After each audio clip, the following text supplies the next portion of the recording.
Badruddin sir ಹತ್ರ ಮೊದಲ ಪ್ರತಿಕ್ರಿಯೆ. ಬದ್ರುದ್ದೀನ್ ಸರ್, ಶಾಸಕರಾಗ್ಲಿ ಸಚಿವರಾಗ್ಲಿ ಅರೆಸ್ಟ್ ಆಗಿರೋದು ಕರ್ನಾಟಕದಲ್ಲಿ ಮೊದಲ ಬಾರಿ ಏನಲ್ಲ, ಹಿಂದೆ ಸಾಕಷ್ಟು ಜನ ಆಗಿದ್ದಾರೆ. ಪರಿಷತ್ತಿನ ಇತಿಹಾಸದಲ್ಲಿ ಮೊದಲೇ ಒಳಗಡೆ ಪ್ರಶ್ನೆ ಮಾತಾಡ್ತಿಲ್ಲ. ಆದ್ರೆ ಇಲ್ಲಿ ರೂಲ್ಸ್ ಬ್ರೇಕ್ ಅಂತ ಹೇಳಿ ಮೇಲ್ನೋಟಕ್ಕೆ ಕಾಣ್ತಾ ಇದೆಯಾ ಬಿಜೆಪಿ ಅವರು ಆರೋಪ ಮಾಡ್ತಾ ಇರೋ ರೀತಿಯಲ್ಲಿ? ಬ್ರೇಕ್ ಮಾಡಿರೋದೇ ಆದ್ರೆ ಅದ್ರ ಹಿಂದೆ ಎನ್ಕೌಂಟರ್ ಮಾಡಿಸುವಂತಹ ಉದ್ದೇಶಗಳು ಕಾಣ್ತಾ ಇದೆಯಾ? ನೋಡಿ, ರಾಜಕೀಯ ಪಕ್ಷಗಳು ಹೇಳೋ ಆರೋಪ ಪ್ರತ್ಯಾರೋಪಗಳನ್ನ ನಂಬಿಕೊಂಡು ಈ ನಮ್ಮ ನಾಗರಿಕರು ಹಳ್ಳಕ್ಕೆ ಬೀಳೋದು ಬೇಡ. ಅಲ್ಲಿ ನಡೆಯೋದು ಅಲ್ಲಿ ಒಂದು ಪ್ರೊಸೀಜರ್ ಇದೆ. ಎರಡು ವಿದ್ಯಮಾನ ಮಾತ್ರ ಅಲ್ಲಿ ಆತಂಕಕಾರಿ ನನಗನ್ಸೋದ ಆಸ್ ಎ ಜರ್ನಲಿಸ್ಟ್. ಒಂದು ಮಹಿಳೆಯನ್ನ, ಅದು ಸದನ ಎಜ್ಜರ್ನ್ ಆದಾಗ ಅಲ್ಲಿ ವೆಲ್ಲಲ್ಲಿ ಅವರು ಕೂತ ಸಂದರ್ಭದಲ್ಲಿ ಅವಹೇಳನಕಾರಿಯಾಗಿ ಮಾತಾಡಿದ್ದಿದೆಯಲ್ಲ, ಇದು ಫಸ್ಟ್ ಪಾಯಿಂಟ್. ಅದು ಮಾತಾಡಿದಾರೆ ಇಲ್ಲೋ ಅನ್ನೋದು ನಾನು ನೀವೇನು ಸಾಕ್ಷಿ ಕೊಡಕ್ಕಾಗೋದಿಲ್ಲ. ಮಾತಾಡಿದಾರೆ ಅಲ್ಲಿ ಒಂದ್ ನಿಮಿಷ, ನಿಮ್ಗೆ ಇದೆ ಈಗ ನನ್ನ ಪ್ರಕಾರ FSL ರಿಪೋರ್ಟ್ ಇದೆಯಾ? ಇಲ್ಲ ಅಲ್ವಾ? ತನಿಖೆ ಆಗ್ತಿದೆ. ಅವ್ರು ಮಾತಾಡ್ತಿದ್ದಾರೆ, ಕೇಳಿಸ್ಕೊಳ್ಳಿ. ಕೇಳಿಸ್ಕೊಳ್ಳೋ ತಾಳ್ಮೆ ನಿಮಗಿರ್ಬೇಕು, ಶಿಸ್ತಿನ ಪಕ್ಷದವ್ರಿಗೆ ಹೆಚ್ಚಿರ್ಬೇಕು. ಕೇಳಿಸ್ಕೊಳ್ಳಿ. ಎಜ್ಜರ್ನಾಗಿ ಸಭಾಪತಿಗಳು ಒಳಗೋದಾಗ ಅಲ್ಲಿಯ ಯಾವುದೇ ಪ್ರೊಸೀಡಿಂಗ್ಸ್ಗಳು ರೆಕಾರ್ಡ್ ಆಗಲ್ಲ, ಅದು ಯಾವುದೇ ದಾಖಲೆಗೆ ಹೋಗಲ್ಲ, ಯಾವುದೇ ಇರಲಿ. ಮತ್ತು ಅಲ್ಲಿ ವೆಲ್ಲಲ್ಲಿ ಯಾರು ಮಾತಾಡಿದ್ರು ದಾಖಲೆಗಳು ಹೋಗಲ್ಲ, ಕಡತಕ್ಕೆ ಹೋಗಲ್ಲ. ಹಾಗಾಗಿ ದಾಖಲೆಗಳು ನಿಮಗೆ ಸಭಾಪತಿಯ ಕಸ್ಟೋಡಿಯಲ್ಲಿ ಸಿಗಲ್ಲ. ಆದರೆ ಈಗಿನ ಆಧುನಿಕ ತಂತ್ರಜ್ಞಾನದಲ್ಲಿರುವಂಥ ವಿಡಿಯೋದಲ್ಲಿ ಅವ್ರು ಮಾತಾಡಿದೆ ಸಿಕ್ಕಿದೆ, ಹೌದಾ ಅಲ್ವ ಅನ್ನೋದು ಆಮೇಲೆ ಪ್ರೂವ್ ಆಗಲಿ. ನಂಬರ್ 1 ಅದು ದೊಡ್ಡ ಆತಂಕ. ಅದನ್ನ ಯಾರೇ ಆಗಲಿ, ಕಾಂಗ್ರೆಸ್ ಅವರು ಖಂಡಿಸಬೇಕಾಗಿತ್ತು, ಬಿಜೆಪಿ ಅವರು ಖಂಡಿಸಬೇಕಾಗಿತ್ತು, JDS ನವರು ಖಂಡಿಸಬೇಕಾಗಿತ್ತು, ನೀವೆಲ್ಲರೂ ಮಹಿಳೆಯರು ಖಂಡಿಸಬೇಕಾಗಿತ್ತು. ಹೌದು, ಒಂದು ವೇಳೆ ಅವ್ರು ಮಾಡಿದ್ರೆ ಅವರಿಗೆ ಶಿಕ್ಷೆ ಆಗಲಿ ಅಂತ ಹೇಳ್ಬೇಕಾಗಿತ್ತು. ಆದರೆ ಒಂದ್ ನಿಮಿಷ, ಅದು ದೊಡ್ಡ ಪ್ರಮುಖಾಂಶ. ಎರಡನೇದು ಇನ್ನೊಂದು ಆತಂಕ, ನೀವು ಯಾರು ಮಾತಾಡ್ಲಿಲ್ಲ, ಅವ್ರು ಹಂಗಂದ್ರು ಅಂತ ಅನ್ಕೊಳ್ಳೋಣ, ಅಲ್ಲಿ ಬಂದು ಒಂದಷ್ಟು ಬೆನ್ನ ಅವ್ರ CT ರವಿ ಮೇಲೆ ಅಟ್ಯಾಕ್ ಮಾಡೋ ಪ್ರಯತ್ನ ಮಾಡಿದ್ರಲ್ಲ, ಇದು ದೊಡ್ಡ ಆತಂಕದ ವಿಚಾರ. ಇದು ಮಾಡಬಾರ್ದಾಗಿದೆ. ಯಾಕಂದ್ರೆ ಹೌದು, ಅದಕ್ಕೆ ನೋಡಿ, ಈಗ ನೋಡಿ, ಎರಡಕ್ಕೂ ಸಮರ್ಥನೆ ಹೆಂಗ್ ಕೊಡ್ತಾರೆ ಈ ರಾಜಕೀಯ ಪಕ್ಷದವರು ಅಂದ್ರೆ, CT ರವಿ ಅವಹೇಳನ ಮಾಡಿದ್ದನ್ನ ಮಾಡಿಲ್ಲ ಅಂತ ಹೇಳಿ ಸಮರ್ಥನೆ, ಇಲ್ಲಿ ಹಿರಿಯರು ಸೇರಿದಂತೆ ಎಲ್ಲ ಸಮರ್ಥನೆಗೆ ಇಳಿದ್ಬಿಡ್ತಾರೆ, ಅಂಧಭಕ್ತಿ. ಆದ್ರೆ ಕೇಳಿ, ಇವರು ಹೊಡೆದಿದ್ದವ್ರು ಅಟ್ಯಾಕ್ ಮಾಡಿದವ್ರಿಗೂ ಸಮರ್ಥನೆ ಇದೆ, ಅವ್ರದ್ದು ಒಂದು ಸಮರ್ಥನೆ ಏನ್ ಗೊತ್ತಾ? ಒಂದ್ ನಿಮಿಷ ಸರ್, ಮಾಡಿದ್ದಾರೆ. ಒಂದ್ ನಿಮಿಷ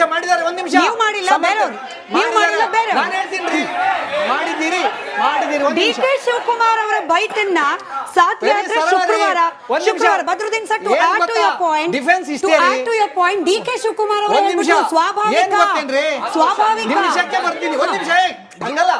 ನೋಡಿ, ಆ ಬೆಳಗಾವಿಯ ಸುವರ್ಣಸೌಧ ಇರೋದು ಬೆಳಗಾವಿ ಗ್ರಾಮಾಂತರ ವಿಧಾನಸಭಾ ಕ್ಷೇತ್ರದಲ್ಲಿ, ಅದು ಲಕ್ಷ್ಮೀ ಹೆಬ್ಬಾಳ್ಕರ್ ಅವರ ವಿಧಾನಸಭಾ ಕ್ಷೇತ್ರ ವ್ಯಾಪ್ತಿಯಲ್ಲಿ ಬರುತ್ತೆ.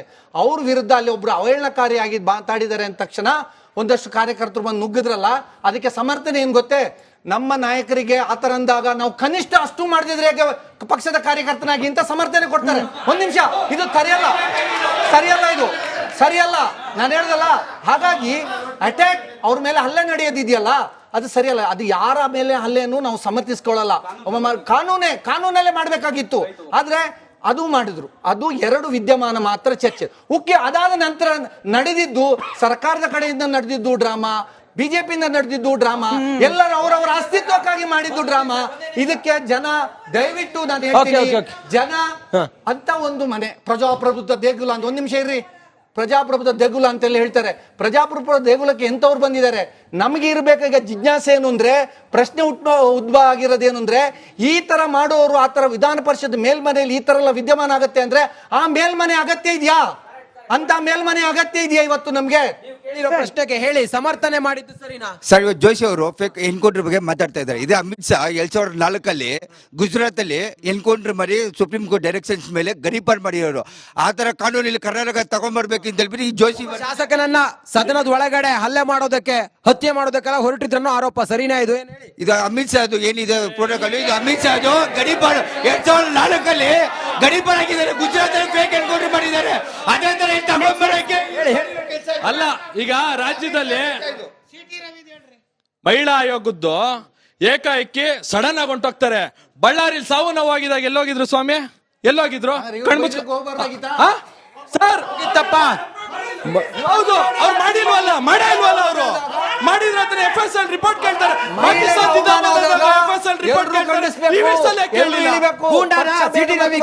ರೌಡಿನ ಏನು CT ರವಿ? ಖಂಡಿತ ಅಲ್ಲ, ಅವ್ರ ಜನಪ್ರತಿನಿಧಿ. ಈಗ ಒಂದ್ ಮಾತಂದ್ರು, ಬಿಜೆಪಿ ಸಮರ್ಥನೆ ಮಾಡಿದ್ರು ಒಂದು ಹೆಣ್ಣಿನ ಮೇಲೆ ಆದಂತ ತೇಜೋವಧೆಯನ್ನ ಸಮರ್ಥನೆ ಮಾಡ್ತಿರುವ ಬಿಜೆಪಿ ಹೌದು, ನಿಜ. ಇತಿಹಾಸ ಯಾವತ್ತೂ ಕ್ಷಮಿಸ ನಿಜ. ಪೊಲೀಸರ ಬಗ್ಗೆ ಮಾತಾಡ್ತಿದ್ರು 6 ಕೋಟಿ ಕ್ಯಾಶ್ ಸಿಕ್ಕಾಗ ಇಡಿ ಬರ್ಲಿಲ್ಲ, ನೀವು ಪ್ರಶ್ನೆ ಮಾಡ್ಲಿಲ್ಲ. 2,500 ಕೋಟಿ ಮುಖ್ಯಮಂತ್ರಿ ಹುದ್ದೆಗೆ ಅಂತ ಹೇಳಿದಾಗ ಇಡಿ ಬರ್ಲಿಲ್ಲ. ಸಣ್ಣ ಒಂದೇ ₹1 ಮನಿ ಟ್ರಯಲ್ ಇಲ್ಲ, ಇಡಿ ಓಡ್ ಬಂತು. ಎಲ್ಲಿಗೆ? ಸಿದ್ದರಾಮಯ್ಯನವ್ರ ವಿಚಾರದಲ್ಲಿ. ಅದು ಸರಿನಾ?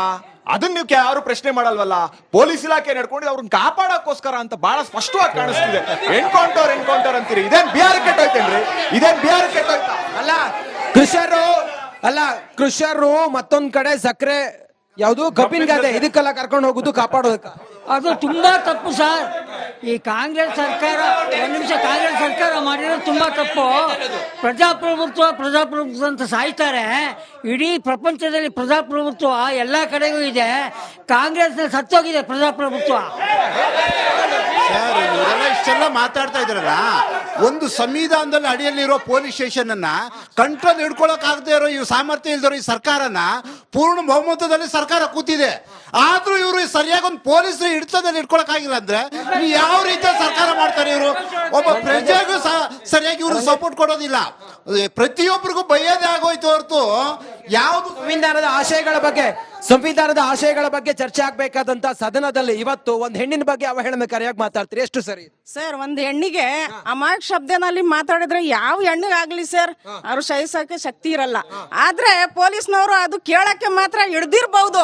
ಅದಕ್ಕೆ ದೊಡ್ಡ ಪ್ರಚಾರ ಮಾಡಬಾರ್ದು ಸರ್. ಅದು ಒಂದು ಹೆಣ್ಣಿಗೆ ಮರ್ಯಾದೆ ಕೊಡ್ಬೇಕು. ನಮ್ಮ ಕರ್ನಾಟಕ ಸರ್ಕಾರ ನಮ್ಮ ಹೆಣ್ಣಿಗೆ ಮರ್ಯಾದೆ ಕೊಡ್ಬೇಕು ಸರ್. ಹೇಳಿ ಹೇಳಿ ಹೇಳಿ ನೋಡಿ ಹೇಳಿ ಕೂತ್ಕೊಳ್ಳಿ. ಸರ್, ಹೆಣ್ಣು ಸಂಕಷ್ಟದಲ್ಲಿದ್ದಾಗ ಮುಖ್ಯಮಂತ್ರಿಗಳ ಹತ್ರ ಬಂದು ನನ್ನ ಕಷ್ಟನ ನಿವಾರಣೆ ಮಾಡಿ ಅಂತ ಕೇಳ್ಕೊಂಡಾಗ ಆ ಹೆಣ್ಣಿನ ಸೆರಗಿಲ್ದೆ ಹೇಳಿದ್ರಲ್ಲ, ಆಮೇಲೆ ಯಾಕೆ ಆಕ್ಷನ್ ತಗೊಂಡಿಲ್ಲ ಹೇಳಿ. ಸರ್, ನಟರಾಜ್ ಗೌಡ್ರು ಸರ್, ಯಾವುದೇ ಹೆಣ್ಣಿಗಾಗ್ಲಿ ಈ ತರ CT ರವಿ ಮಾತ್ರ ಅಲ್ಲ, ಲಕ್ಷ್ಮೀ ಹೆಬ್ಬಾಳ್ಕರ್ ಹೇಳಿರೋದು, ಯಾವುದೇ ಹೆಣ್ಣಿಗಾಗ್ಲಿ ಆ ತರ ಯಾರು ಮಾತಾಡಬಾರ್ದು. ಮಾತಾಡಿದ್ರೆ ಅಕಸ್ಮಾತ್ ಮಾತಾಡಿದ್ರೆ ಕಾನೂನು ಶಿಕ್ಷೆ. ಒಂದ್ ನಿಮಿಷ, ಕಾನೂನು ಪ್ರಕಾರ ಶಿಕ್ಷೆ ಆಗ್ಬೇಕು. ಆಮೇಲೆ ಅದೇನಾದ್ರೂ FSI ಅಲ್ಲಿ ಸಾಬೀತಾಗದೆ ಸುಳ್ಳು ಅಂತ ಬಂದ್ರೆ ಮಾನಸಿಕ ಹಿಂಸೆ, ದೈಹಿಕ ಹಿಂಸೆ, ಎಷ್ಟು ಅವಮಾನ ಪಟ್ಟಿದ್ದಾರೆ, ಎಷ್ಟು ಕಾರ್ಯಕರ್ತರು ಬಂದಿದ್ದಾರೆ. ಅದಕ್ಕೆ ನೀವೇನು ಉತ್ತರ ಕೊಡ್ತೀರಾ? ಈಗ ಇಲ್ಲಿರೋಂತ ಅಣ್ಣ ತಮ್ಮ ಅಕ್ಕ ತಂಗಿಯರಿಗೆ ಹೇಳಿದ್ರು, ಒಂದು ಹೆಣ್ಣಿಗೆ ಈ ತರ ಒಂದು ಅವಾಚ್ಯ ಭಾಷೆನ ಉಚ್ಚಾರಣೆ ಮಾಡಿದ್ದಾರೆ ಅಂತ ಇವ್ರು ಹೇಳಿದ್ರು. ಅದೇ ಈಗ ಸಾಮಾಜಿಕ ಜಾಲತಾಣದಲ್ಲೆಲ್ಲ ಒಂದು ವಿಡಿಯೋ ತುಂಬಾ ಹರಿದಿದೆ. ಮಾನ್ಯ ಮುಖ್ಯಮಂತ್ರಿಗಳು ಒಂದು ಹೆಣ್ಣಿಗೆ ಸೆರಗಿಡ್ದೆ ಎಳ್ದ್ಬಿಟ್ಟಿದ್ದಾರೆ. ಒಂದ್ ನಿಮಿಷ ಎಳ್ದಿದ್ದಾರೆ, ಸೆರಗಿಡ್ದೆ ಎಳ್ದಿದ್ದಾರೆ. ನಾವು ಯಾವ ಲೆವೆಲ್ಗೆ ಹೋಗ್ಬೇಕು?